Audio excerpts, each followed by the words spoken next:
weak and isolated. The entire world is watching what is happening with Donald Trump. Right now, Donald Trump appears to be alone at Mar-a-Lago. He has not posted on social media for nearly 48 hours. Instead, he is sending fundraising emails to his supporters. These emails come directly from his official account. In one email, Trump writes that he is alone and in the dark, claiming that everyone else has gone home.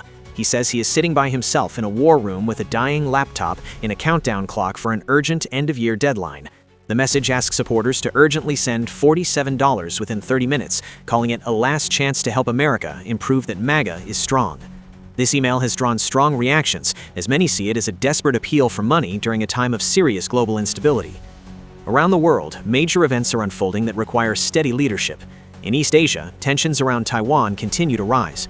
Taiwan's Ministry of National Defense reported that within a 24-hour period, 130 Chinese military aircraft, 14 naval vessels, and 8 Chinese Coast Guard ships were detected operating near Taiwan.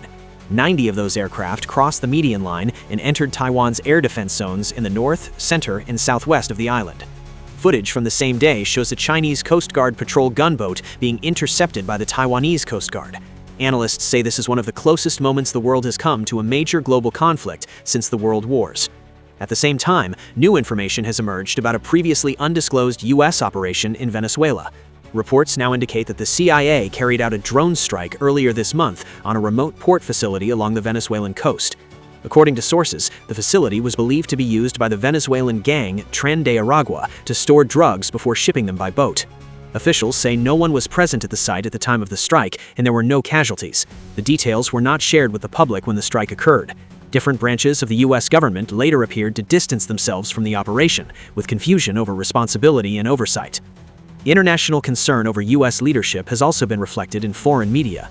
An article published by the Japan Times describes Asia as drifting and increasingly isolated. The article argues that Donald Trump has weakened long-standing alliances with countries such as Japan, South Korea, and Australia through an America-first approach that places little value on alliances and shared security. The article further explains that Trump views the world as divided into spheres of influence.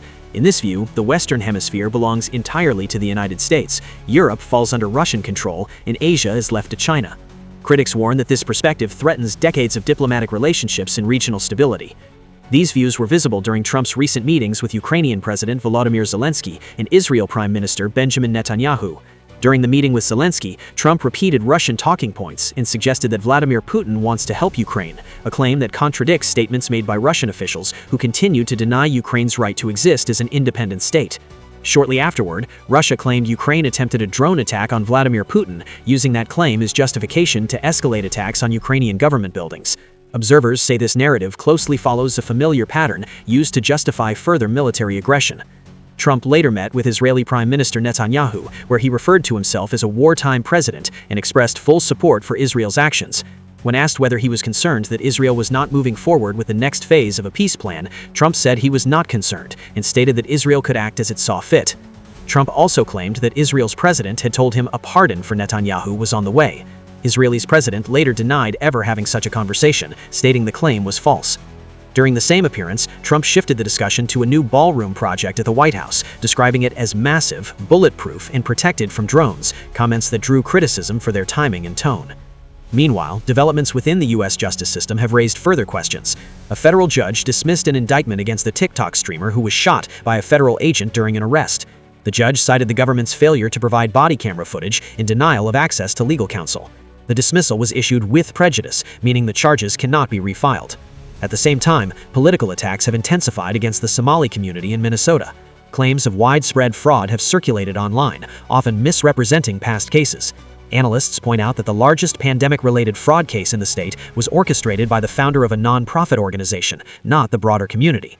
Federal investigators shut down the scheme during the Biden administration, leading to dozens of guilty pleas and convictions. Experts emphasize that criminal actions by individuals should not be used to stigmatize entire communities and warn against the spread of misinformation driven by political motives.